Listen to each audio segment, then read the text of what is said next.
Well, Got it. Hold Doug, on. Got it. it's Peter Baxter with the Sport Leadership Accelerator, and happy to interview somebody who's had a long career. We go back to our days in Greenfield Park, but you've had a long, successful career in sport journalism in Calgary with the CBC, and maybe you could start by taking us through your career from the early days and how you got in to sport journalism. Well, it's interesting, Peter, that actually I started in sports information because when I was a student at Mount Royal College, which is now Mount Royal University here in Calgary, I picked up a little extra money working in the athletic department, doing the public address duties for the basketball team, and did some play-by-play for Shaw Cable when they were doing college sports here. Did hockey, did basketball. And then when I finished there, actually, I interned with the athletic department. Al Bahanas, who's the athletic director, and wound up getting a job as the assistant athletic director for a couple of years at Mount Royal. So I've been on both sides of the equation, and that actually led to me making the move to sports journalism, because when I was there, part of my job as a sports information person was to deal with the local media and to try and get them stories about our athletes. And it was made clear to me quite early by a lot of the guys that I got to know who were working in the business at the time that they were more interested at the college level in human interest stories, as opposed to, oh, you've got a great basketball team or you've got a great hockey team. And so then it was like, oh, this kid also can play the piano, like as a nearly a concert pianist and a talented basketball player. And those were the kind of stories they were looking for at the college level, as opposed to covering the Flames or the Stampeders, where a lot of it was game oriented. I mean, there were some personality features as well, but at the college level, it was driven by human interest. And so I dealt with those guys, and I'd always, I had an interest in sports administration, but I also enjoyed broadcasting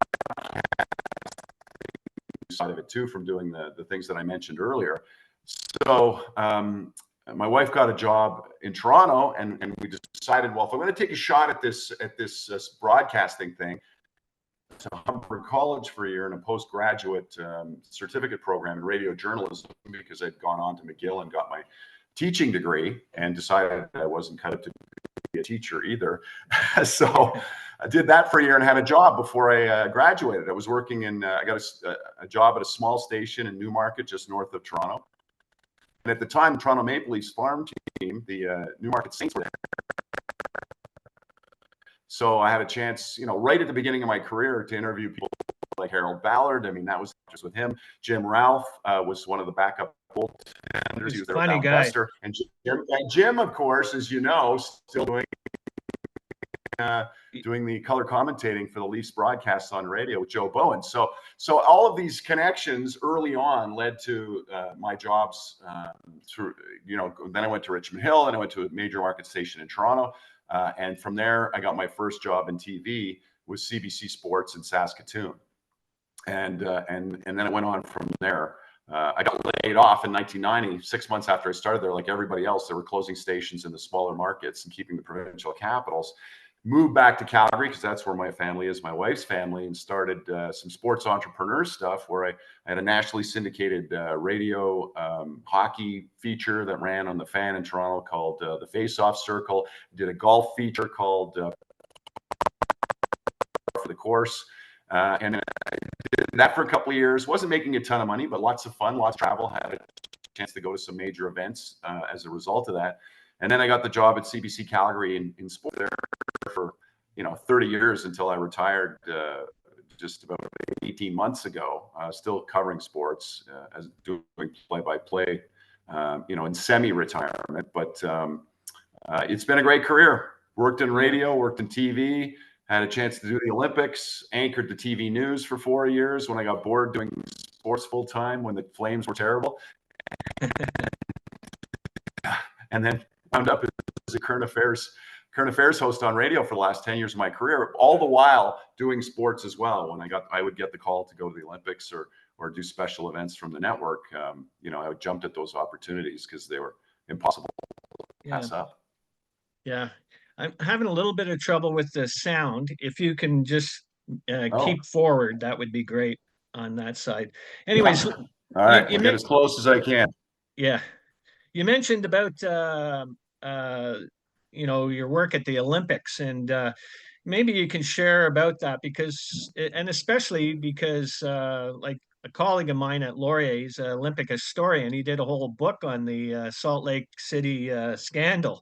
He had Dick Pound's report and or his files actually from Montreal. And so maybe you want to talk about that because you also interviewed Mitt Romney, who came in to kind of take over Yeah. as soon as that broke. So that must have been a real break for you on the career to be able to Well, it interview was him. interesting because, yeah, well, it was interesting, Peter, because what happened was they sent me in to do a series of stories for the national newscast before the Olympics started in 2002, and that was, I always used to say it was the canary in the coal mine because the Americans were very concerned about, terrorist threat, and after what happened at 9/11, the security was ramped up to the nth degree. So they sent me to do a story, and so I had an opportunity to interview Mitt Romney, who of course was the head of the Salt Lake Olympic Committee. He'd been brought in after the scandal to kind of clean up the mess and head up that organization. And just as a way of background to tell you how different things have been over the years. I mean, that was 2002. I actually got a one. He gave me 15 minutes of his time, shortly before the Olympics happened. And that would never have happened today. I would imagine a foreign journalist, because it would have been held in a new Right. access thing. So to be in his office and get those questions answered, and surprised when he ran for the leadership of the Republican Party down the line, and because he was an impressive guy and got the job done. Those, as you know, the Olympics went off without a hitch for the most part, with the exception of a few scandals that had to do with judging. But that, as from an organizational standpoint, it went quite well. So Yeah. it was a very interesting time, and the access was unfettered, which was rare, I think. Yeah. Well, maybe you can talk about that because a lot of when you talk to athletes and coaches and that, and it seems that there's a lot more control in terms of access to them as well as owners and even in a university setting with social media that's come up. They want to protect their institutional reputation, so sometimes they don't like talking to journalists like yourself. So talk about that change. Yeah, it's really evolved since I got involved, in the late '80s. I mean, back in those days, people would talk to you. You had basically all the access you wanted in NHL locker rooms, and I mean, the CFL is still like that to a certain degree, but uh, it changed tremendously. I mean, I think back to in the early '90s. I'll give you an example. I was at the Masters in 1993, the golf tournament, and had go to an Atlanta Hawks game, and they were playing the Chicago Bulls. And of course, that was at the height of Michael Jordan, Scottie Pippen's, run with the Bulls. And as a visiting journalist, I got an opportunity to go into the Bulls dressing room after they won with a buzzer beater by Pippen at the end of the game. And there was, this around Jordan, and I was right in the middle of it. And at that time, so I was interested in asking Michael about his love for golf, and he had a cigar going, and so I, as from kind of out, I asked the question about golf, and he kind of looked at me like, "Wow, that's a weird one." And I explained to him what I was doing, and his eyes lit up because he was so happy to talk about something other than the minutia of a basketball game and answer the same questions over and over again. So we had a nice conversation about that. Well, good luck now. I mean, getting somebody like Michael Jordan in a situation like that. I mean, I think maybe you could set that up if you were one of the major organizations, or maybe the media communications directors there. Yeah. Sitting right beside you, asking, doing Zoom calls or whatever, even phone calls with. I've done interviews with major entertainment arts stars, and they've got a whole over the phone, and they've got a bunch of media professionals, communications people sitting around the table with them, feeding notes and telling them what they can and cannot say. So as you mentioned, the messages are much more controlled now.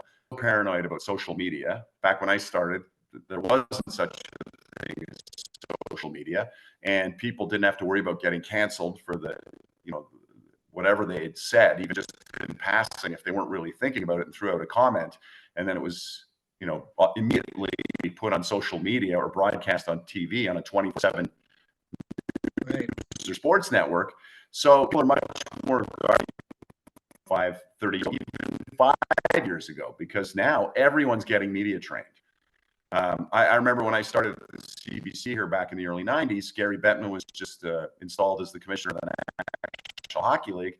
And I was thinking, well, maybe, I didn't know how long the CBC sports was safe at that time.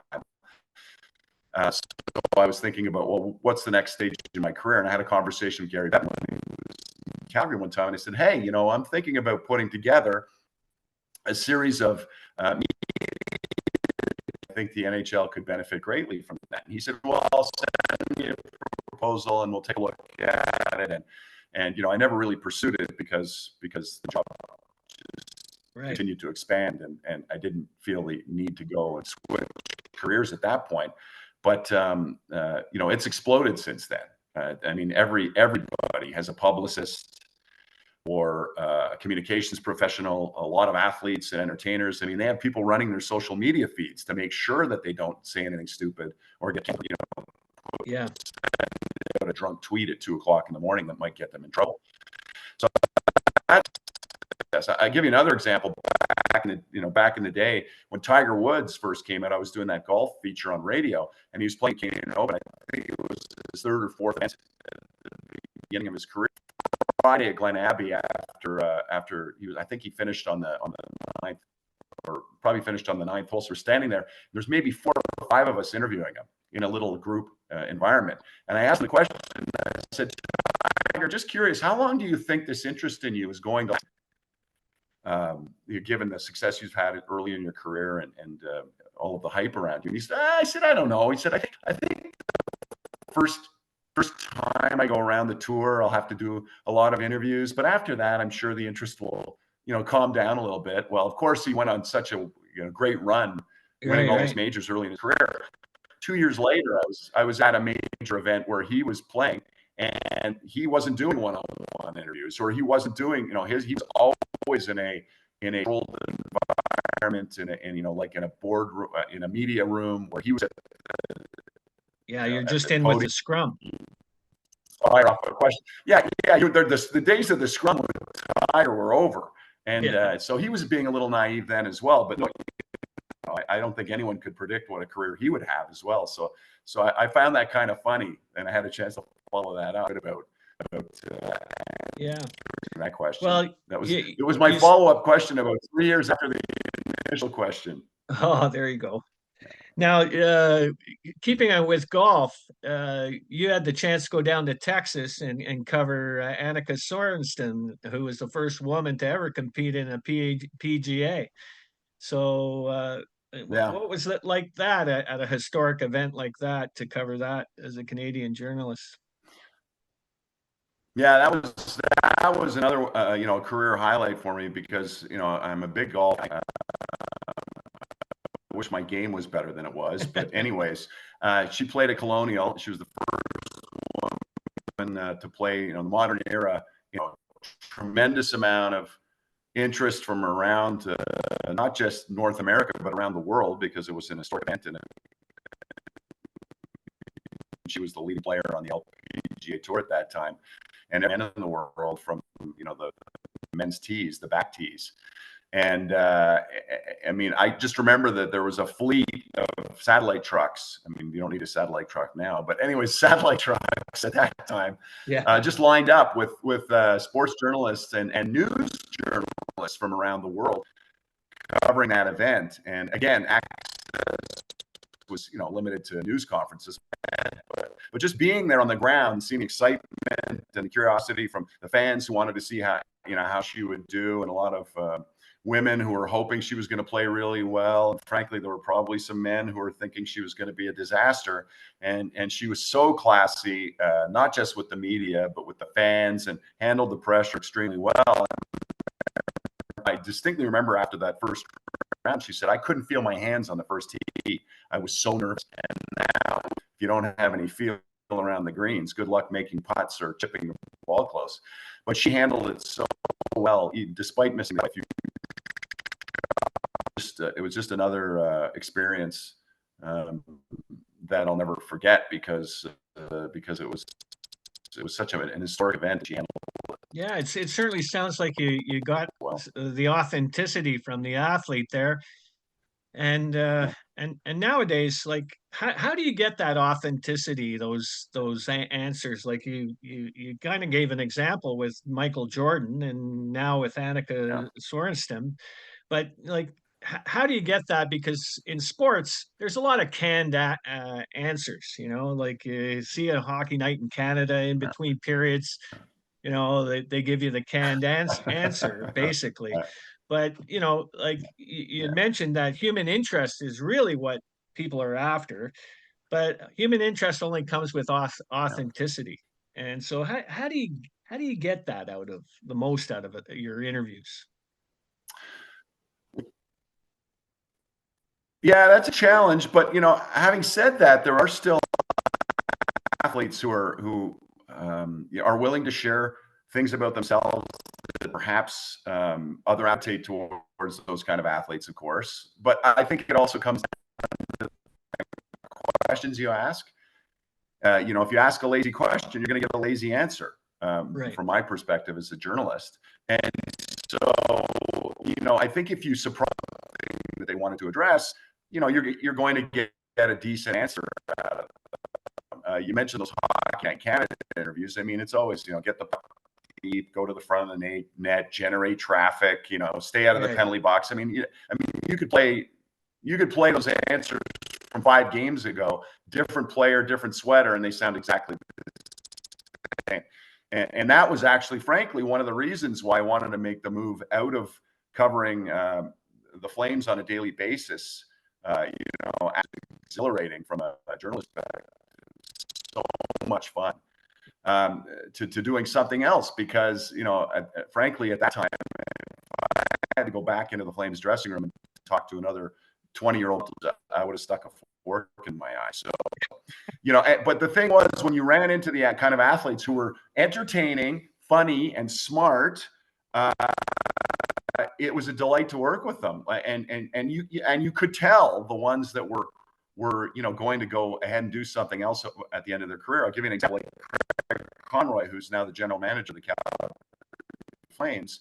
We would gravitate to Craig when he was playing back in the day, because he was funny, tons of answers, tried his best to answer any dumb question that you asked. So, you could really appreciate that. Another guy who maybe wasn't as dynamic, but, had a bit of a sense of humor as well, was Jerome McGinley, who, to his credit, good performance. He traditionally had slow starts to his seasons. He would stand up, as the captain of the team, and he would answer every question. He wouldn't hide.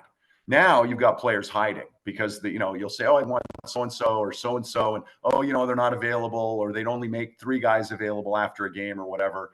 They'd be hiding in the shower, or, someone will come out and actually respect for. Yeah. But you are getting a lot of canned answers, and a lot of that has to do with media training, right? And social media, because they've been trained to answer questions in a certain way. You can tell. Like, I can tell when I interview a business leader, because I've done some media training, business leaders or entertainment people in the entertainment industry, or athletes. I can tell within 30 seconds whether media trained, because one of the program, or thanks for doing this, is, "Oh, Doug, use their name. Doug, it's a delight to speak to you or be on your program. If I hear that answer right off the top, I know they've been media trained, and I know that when they're on a message track, and that's what they call it, right? Okay, here's my message. I've clicked can regardless of the question. So, and that's what politicians do, right? You ask them a certain question, and they'll answer the question they want to answer. So, well, like it's tough. I work with Mike Keenan when I was at the University of Toronto, and he was coaching for the 1 year that they won the national university championships. Back then, it was called CIAU.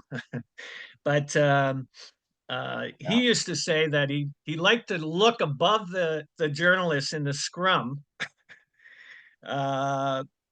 so that they didn't know where he was coming from. And I go, look into the eyes and just speak. But Mike was a different cat when, and he moved on. Well, he was here in Calgary. I mean, the coach too, so I had experience with Mike, back in the day as well. And there'd be some sparring, and he always had a kind of sarcastic wit.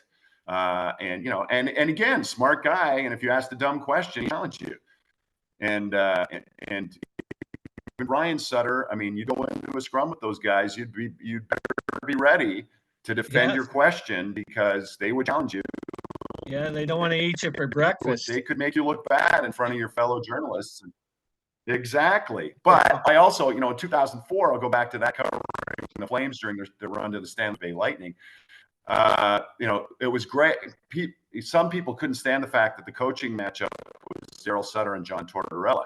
But I got a huge kick out of both of those guys, because they were clip machines. Like, they would say stuff that you knew was gold.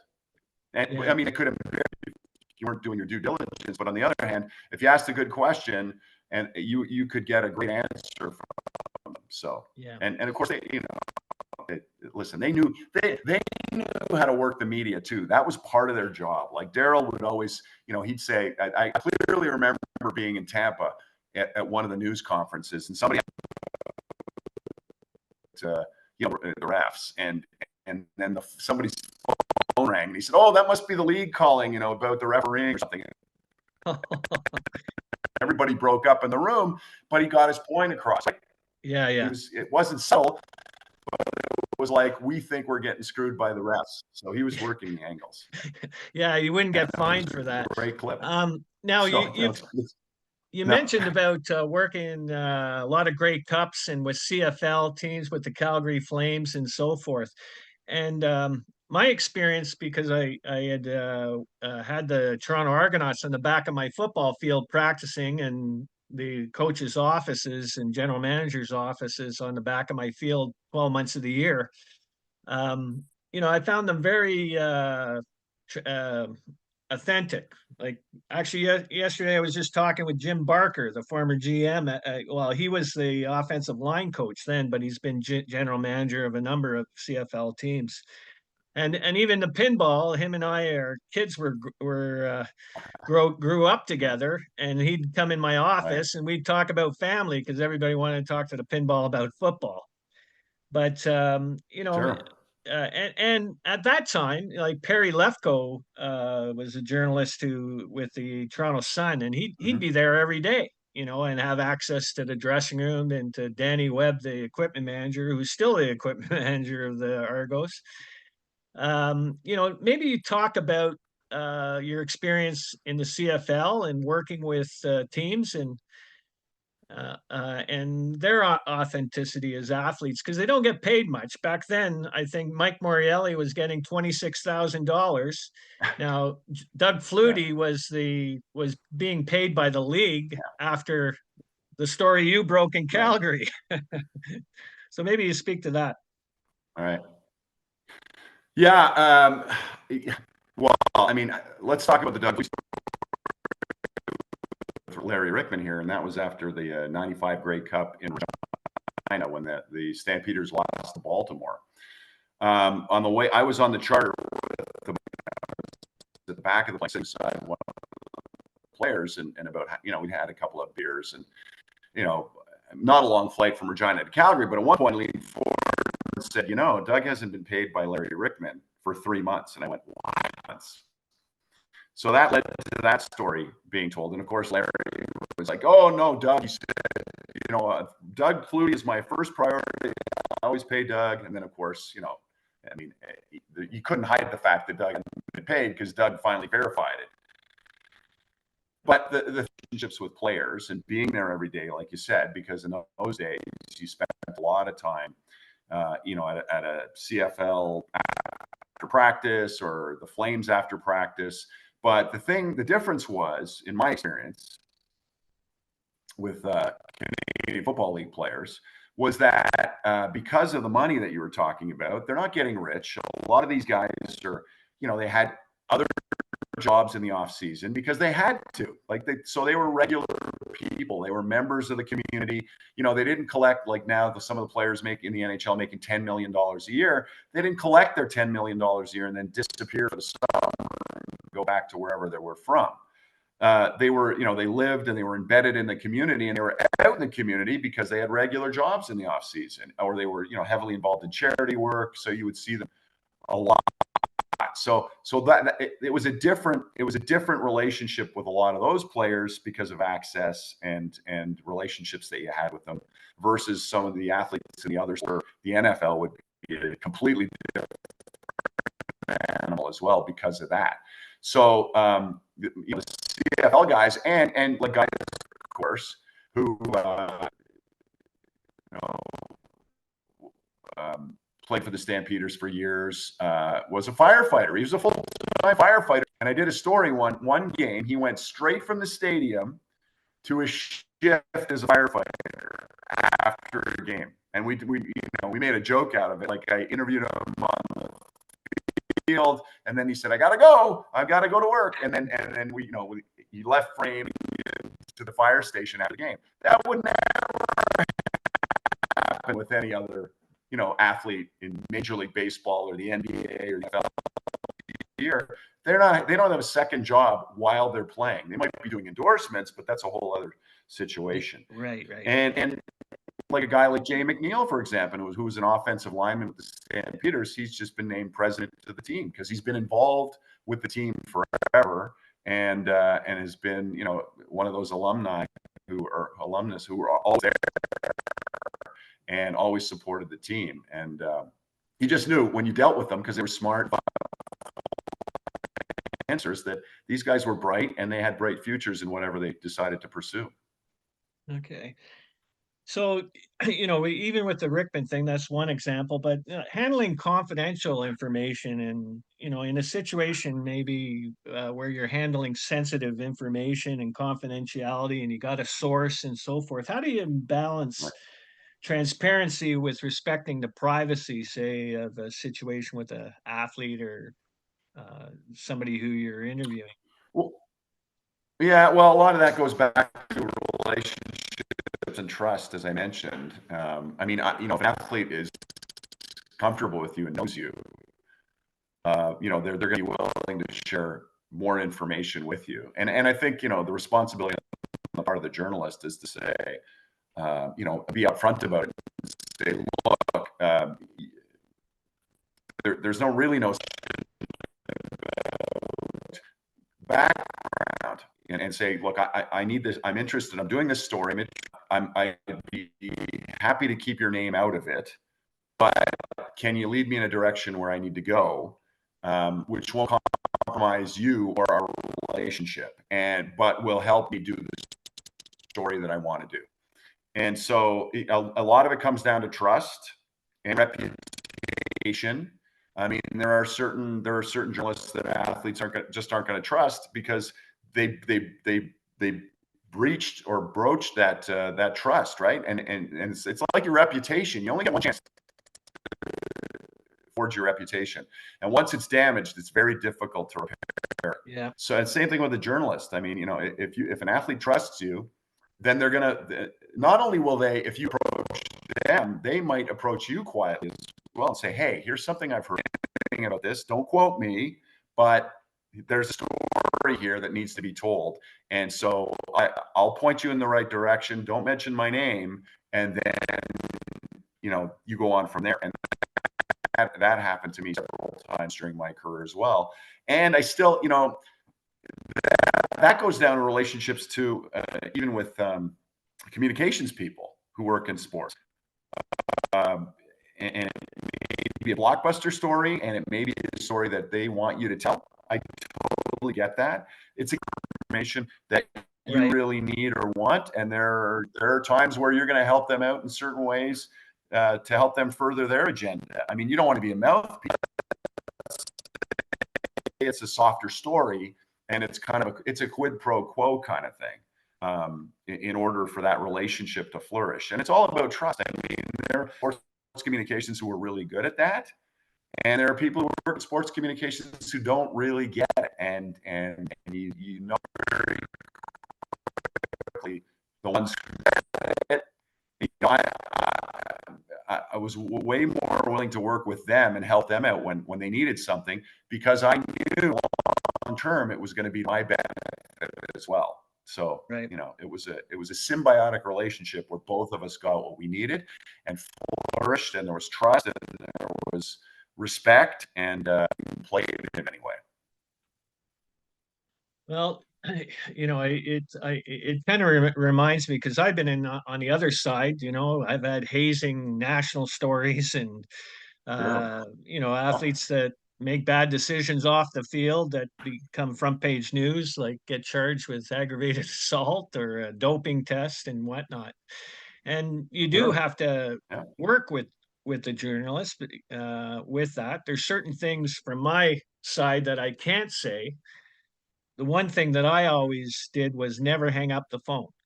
Like, I would tell them straight, I can't answer that. It's an HR issue, or it's under police investigation, and those types of things. But you got to keep the relationship with the reporters, because you got to collaborate on things. Maybe speak about that, because there's some stories where in sports journalism, where you collaborate with other journalists. And one of the things that I always pushed at the U Sport level, or CIAU, CIS, whatever I called it over my career, but at the U Sport level, that other athletic directors have to collaborate to make the game happen. And likewise, I felt that some of the athletic directors felt you were in competition with each other. But to me, it was the coaches and athletes that got to compete. We got to make the thing happen. Likewise, in journalism, it can be competitive to get a story and so forth. But there are other stories where you collaborate with other journalists, both internally within your organization as well as externally. So maybe speak to collaborating with other journalists, or any incidents where you created a story that you work with other journalists. Yeah, well, we would do that. I think it would be more internal than it would be external. I know who I know quite well did a lot of work with a writer in Boston on the Allen Eagleson case, right? And that led to the books, and awards, as a matter of fact, for exposing what was happening with the NHL Players Association. So that's a prime example of two organizations working together towards this common goal. During my career, there was a sharing of information to a certain competitive. So unless there was something you absolutely required, maybe I'll give you this if you give me that. That would happen occasionally, but for the most part, the work that I did was internal. Like, I would work with a news information and say, hey, here's the story I'm doing. I can't do it for this reason, because it might compromise a relationship with someone, but you really should do that story. And I'll give you an example. I mean, when there was a flu outbreak in Calgary years ago, and the story broke, there wasn't enough vaccine to go around, and the Flames, they basically jumped the queue, and the whole team got the flu vaccine. They were vaccinated in the dressing room or the arena or whatever. Right. ahead of other people. And there was a hue and cry saying, oh God, look at taller athletes. And so, of course, we had to do a story. Now, the Flames, their media relations people were not happy with me or my colleagues for doing that, to do that story. They said, oh, guys, you only cover us when it's negative and blah, blah, blah. And I said, no, look, you've got to take the bad with the good. We're department, we're working journalists, news and sports journalists. And just because I'm in your dressing room doesn't mean, I'm an extension of your public relations department. So this is an example of needing to work. We're really good about it. They would get out ahead of these bad stories somehow and say, look, here, this is coming up. You need to know about it. And hold a news conference or us first. We don't want you to get it from a second source. Right. And that's how they would control their part of the story. Like you said, don't hang up on somebody. You hang up on someone, and I would always say that why would you want to upset a person who can paint you in a negative light or a positive light or even a neutral light? You want to make sure that you don't power that relationship so that they wind up, because it's human nature. We all have biases. That guys like McGinley who treat the journalists with respect and are stand-up guys are always going to get the benefit of the doubt, right? If he has a slow start to the season, it's hard to say negative things about someone that you have a positive relationship with or a positive. It's much easier to rip somebody who treats you like dirt or doesn't respect what you do. They're never going to get the benefit of the doubt. Right. So if something like Jerome, I mean, obviously if it was something like that, you're not going to get off the hook. But if it's something that's performance related or whatever, you're going to get the benefit of the doubt. And the reverse is true as well if someone doesn't treat you respectfully. And so I don't see any upside to pissing off a journalist. In the long run, it's not going to be to your advantage.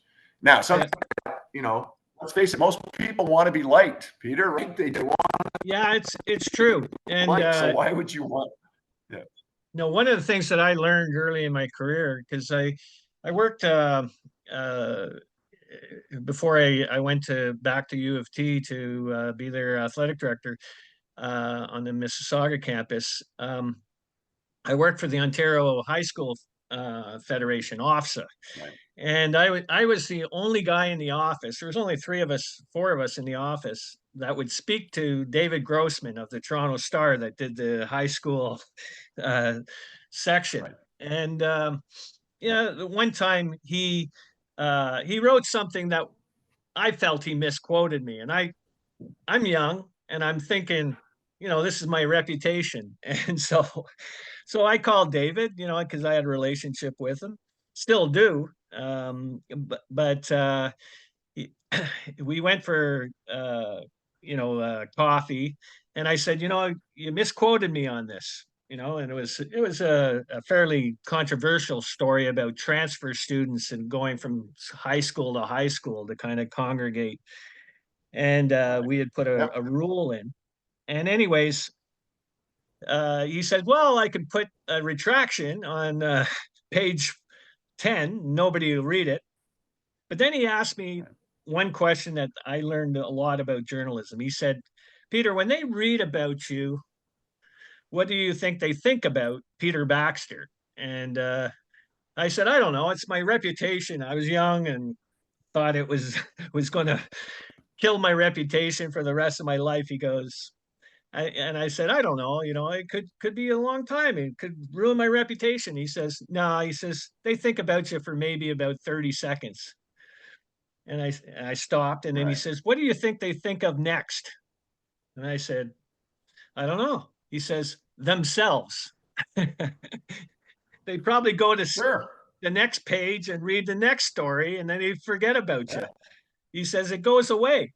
And Sure. that was the best lesson I Yeah. learned as a young sport administrator or communications person, that it just doesn't matter. And you're right, you have to have the good with the bad when you have a relationship with a journalist, because they're not there to kill you. They just want to be transparent on the story and so forth. And there's you work with them, and they also know, um, as you do, that I have a job to do, you have a job to do. Away you go. And Sure. the noise will go away in the bad news, from my perspective. And after a while, you just have to ride through it. It's just a rock in the water that you got to go around. Yeah, I think perception is, and you're absolutely right, and he was absolutely right too. The perception is, and unfortunately, listen, bad news sells, right? To a certain degree. Everybody likes the salacious. Oh, what happened there? What's the head? And and that's the criticism of journalism in general, is that news stories. And I mean, you'd be in the newsroom and you'd hear on the police scanner, oh, there's a plane coming into Calgary International, coming down, and they're scrambling the fire department at the airport, and so everybody listening very carefully. They'd send a camera guy out just and safely, and the running joke was, a story safely to Calgary International Airport, because hundreds of planes that Yeah. are out of the ordinary, different, that are going to grab headlines, and high, that's not going to be on the front page. That might be a feature in session. Well, okay, now I'm dating myself. What's that, right? Yeah. Is that, but that may be, that might be buried somewhere in the magazine, as opposed to, the lead story. What, unfortunately, what we're seeing right now is a bunch of junior hockey players in 2018, the World Junior Hockey Gala, Right. being charged with sexual assault. I mean, that's the story that's going to suck up a lot of the oxygen, because of the nature of the story, because it's so unusual. No. So yeah, and I know, I mean, I'm not going to give specifics, but there was a story in amateur sport, and I had a good relationship with communications person, and they said to me, journalists do a story about, something that doesn't really even involve us. It's about, they want to get our perspective on something that had nothing to do with that, and it's going to be damaging to our sport. So, do we need to comment on that? I said, no, you don't really. We weren't involved in it, and so, we respectfully aren't going to do the interview. And so that was a piece of advice I gave them. But like you said, it wasn't hang up the phone, no comment. It was just, look, we don't feel like we're really in a position to comment on that, given that it doesn't really affect us. And so that story went away, and they were happy about it, because it would have damaged their sport. I mean, other people were still doing versions of that story, but they weren't using the Canadian perspective on a Right. story that really had nothing to do with them.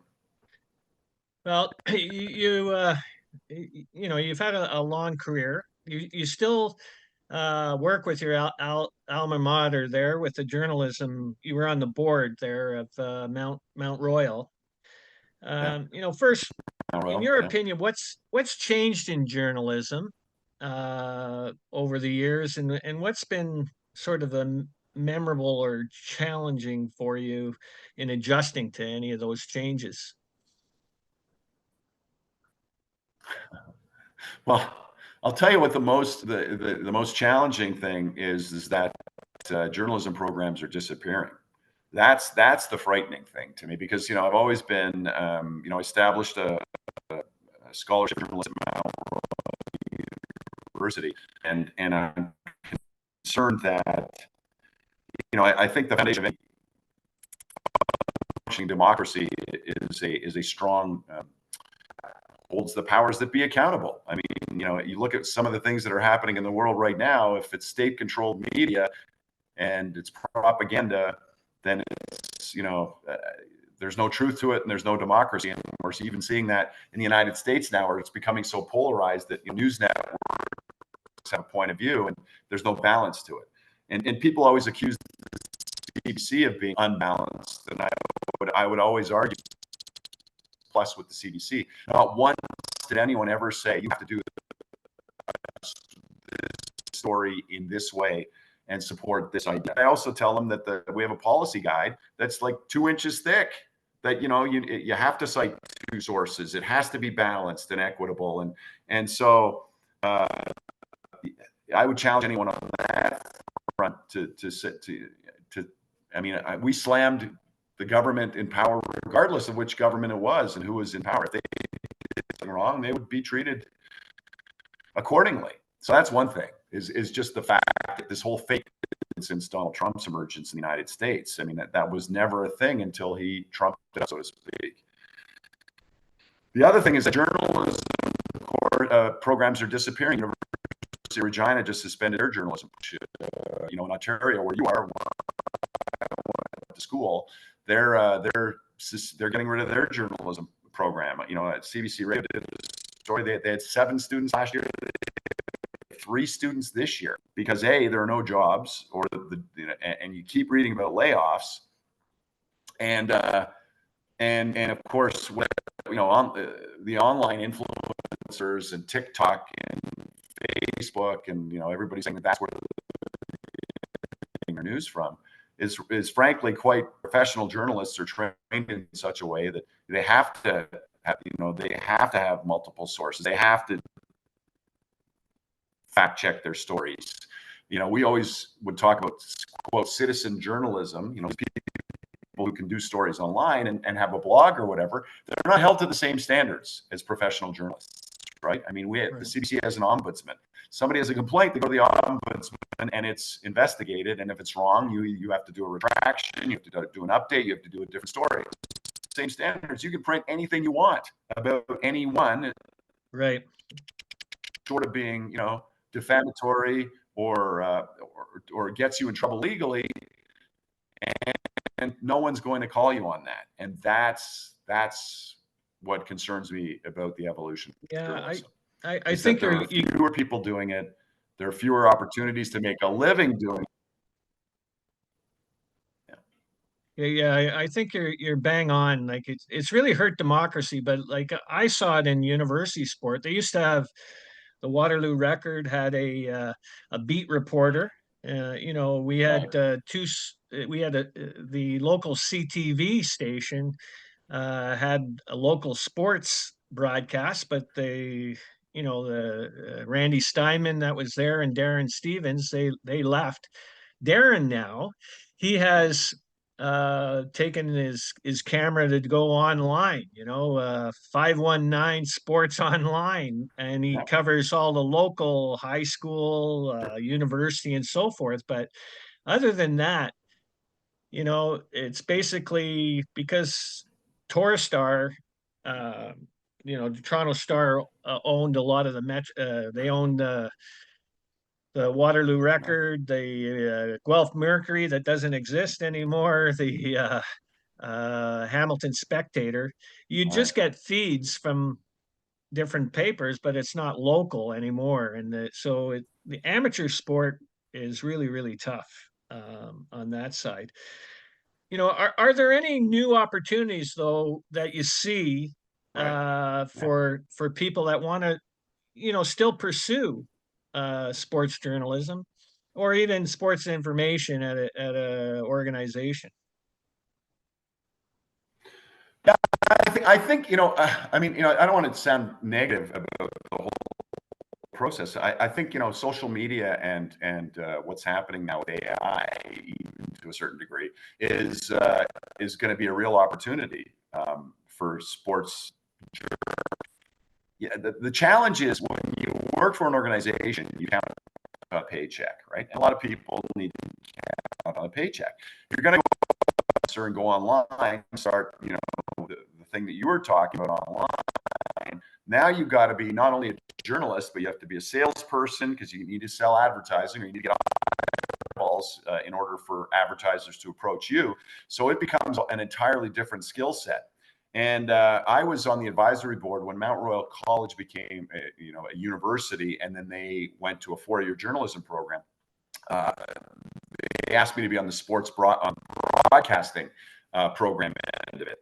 And on the advisory council, I wound up being the chair of that at one point. And we would get together every 3 to 6 months. And when they were putting together the proposal for the Alberta Ministry of Education, putting their courses together, we would, at the beginning of the process, we came up with, what we thought at the time was going to be good for the young people who are going into journalism or sports journalism or broadcasting.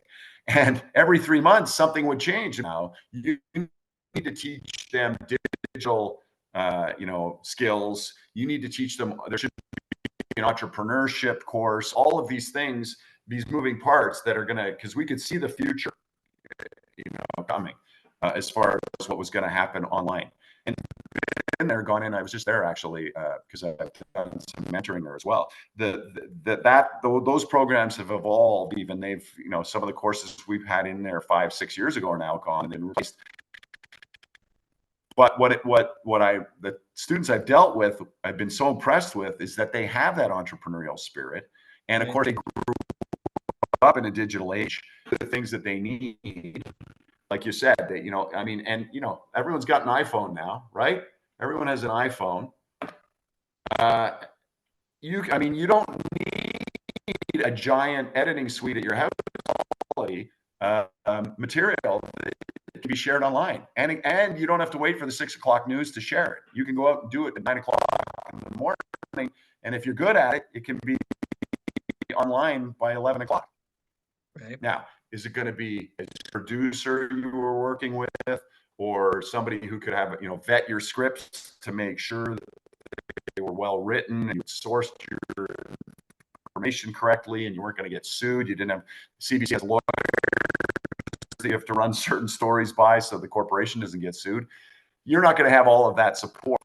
And there are people who have been, done a good job of it, right? You look at some of the podcasts that are out there, and they're making way more money than they would if they were working at a conventional broadcaster or an old school newspaper. So there are opportunities, but it's labor intensive, and you need a completely different skill set than you need to grind, because like Darren with this 5-1 Sports absolutely. Online, he called me right after he was given the package and said, what am I going to do?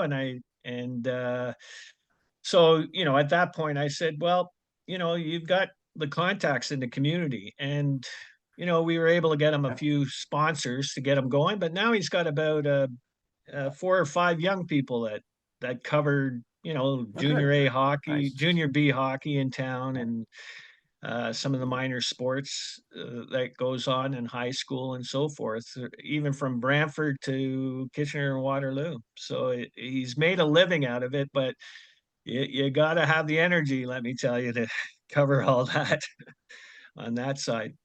Oh, sure. Yeah. I can give you an example of a friend of mine, Mitch Peacock, who used to work for CBC, got laid. He's got a production studio in his house. He doesn't live very far from me. And he's doing play-by-play remotely of Swedish elite hockey and international basketball. Like, he sits in his house and he does play-by-play off of monitors that he has in his basement. And he's had to hustle. He's making decent money, but he's got to do he's got to figure out how to pronounce all the Swedish names and all the international names, but he also has to do the research of, it's intense, but he's made a go of it. But that's because he's got the skills and he hustles. Yeah, the remote side there. I know Mark Lee has been doing some of the track and field meets, but he's in a studio in Toronto. But he's not doing it out of his basement like this fellow. So good on your friend. Um, Yeah, Mitch. Yeah. do you have any, like, before we kind of close off, and I really appreciate the time you've given and the advice that you've given to young people that'll be watching this. Do you have any advice for the next generation of sport journalists, and how how important, um, the you talked about the skill sets now and the adaptation to new technologies. What advice would you have for the next generation? Well, I've already touched on it briefly, Peter, but I think you need to be basically a generalist. When I started CBC, I started in Saskatoon back in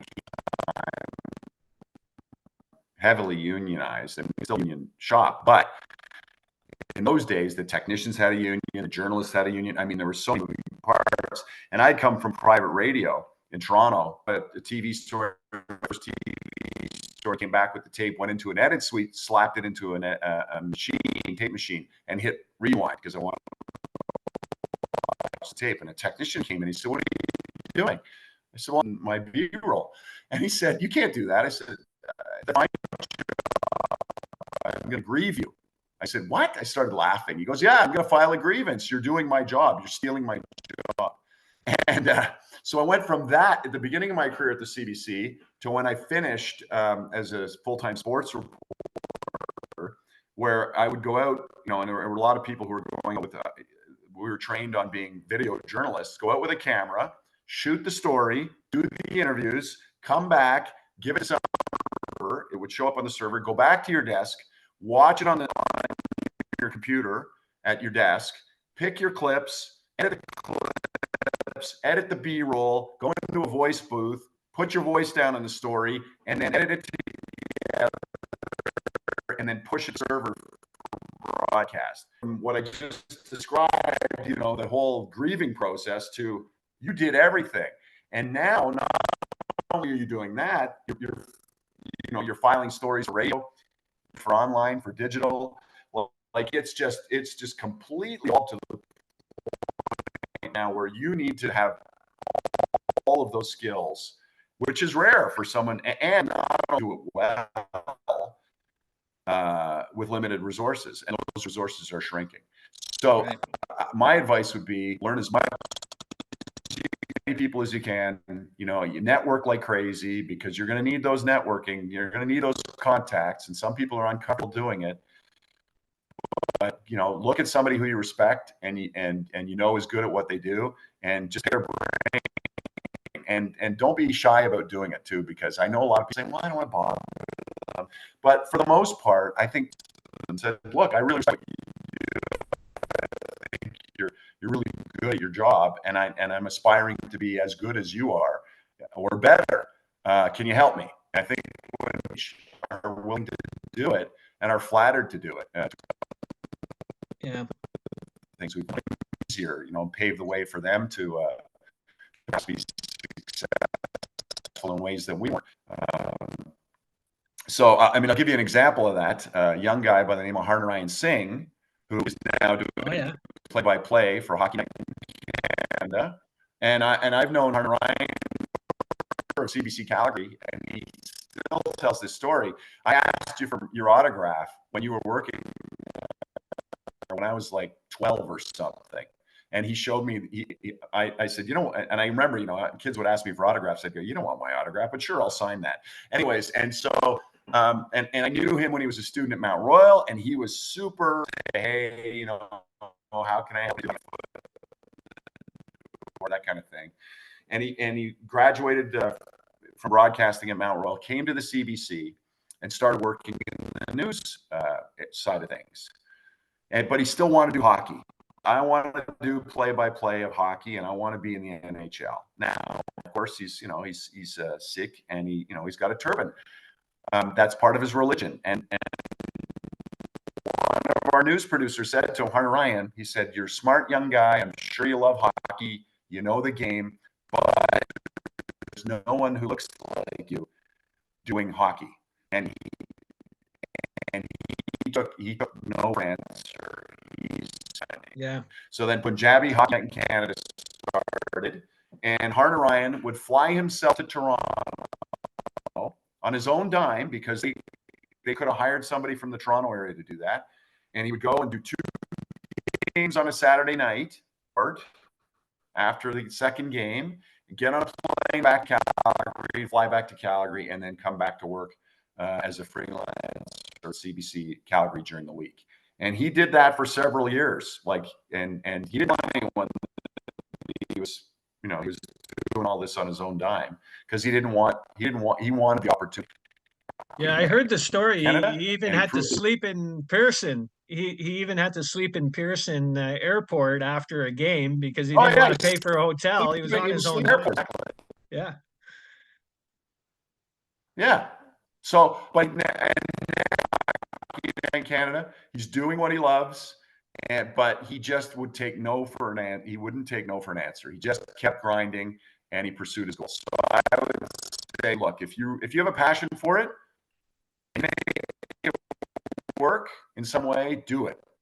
And don't let anybody tell you that you can't do it. That's what I would say as well. But I would also say at some point that if the door doesn't open, you banged your head against it for several years, it's okay to try something else. Well, what did Einstein say? Doing the same thing over and over. Yeah, that's So right. be realistic about your goals, but be singular in your pursuit of them, I would say. Yeah. Yeah. Well, I think what you just said is really valid. Is that don't be afraid to ask people um, to mentor you or to ask questions that are in those types of positions that you want to gain. I always said too that my only skill as an athletic director was hiring people a lot smarter than me to work for me. And we created a pretty good team of coaches and so forth. Um, with us, I really appreciate all the time that you've taken. I've got one last question though that I like to ask people because you've had great 30-year career. Um, and you're on to still a new chapter like I am after Yeah. the main one. I see that you're headlining fundraisers and you're doing voiceovers and you're doing filling in different spots. But holistically, what does success mean to you? Um, yeah. I've been asked this question before, and because people have always said, "Oh, geez, why didn't you really push to go to Toronto?" Jamie Campbell, who worked with us in Edmonton, went on to Sportsnet in Toronto, and Ken Reed, who is at City TV here, is at Sportsnet as well, and Brad Fay, who actually played basketball at Mount Royal when I was working in the sports information Sportsnet as well. And good for those guys. I mean, they were singular in their approach and wanted to. But how I measured that was, I wanted that I'd be proud of, and I am. But what was more important to my wife and I is that we wanted to be close to family here as well. And my mom was here, her parents are here. And so most people back in the day were trying to work their way towards Toronto. Well, we lived in Toronto for 3 years. We enjoyed it while we were there, but we were working to get there. So what I would say, how I define success is, yes, you need to have a career that you're proud of, and you need to make enough money to enjoy the lifestyle that you want. One, and even when our kids were young, my wife made sacrifices when I was traveling. She broke her ankle right before the 2004 NHL playoffs. Oh, And our wow. kids were young. Thankfully, her parents were here and could help her out. Because I was on the road for 2 months as the Flames went to the Stanley Cup Finals. I mean, I was home, when they were at home, but I was gone as well. And so, you need to find a teammate, a life partner supports what you do, you enjoy, and I never ever graded my career by the amount of money that I made. You know, I made enough money to be comfortable and do the things we want to do, but I wasn't in pursuit of that, and I wasn't in pursuit of fame either. I learned very quickly early on is that I was comfortable with people knowing who I was and recognizing me on the street, but I didn't want to be bothered nonstop like some of the people that I know, getting stopped and having to ask questions nonstop about whatever, you know, Right. fun. It was okay to be anonymous to a certain degree. As my daughter would always say, Dad, you're just a local Waitlist celebrity. And I said, I'm comfortable with that. Yeah. Yeah, Yeah. being a dad is just an And what I would honor. say too, Peter, in semi-retirement is to, and my wife talks about this all the time, is to find a reason to get out of bed every day. So now volunteering, I'm still, as you mentioned, filling in on the local noon show here. I'm still doing Spruce Meadows and for and if the phone rings and I'm interested, I'll do it. But it's nice to have the option to say no at this point in my life. So keep Well, busy, right? that sums it all up. I feel the same way now in my new chapter. But I really have enjoyed this. I think you've shared a lot of your wisdom to the people who will be watching this on the Sport Leadership Accelerator. So I want to thank you very, very much for all your time.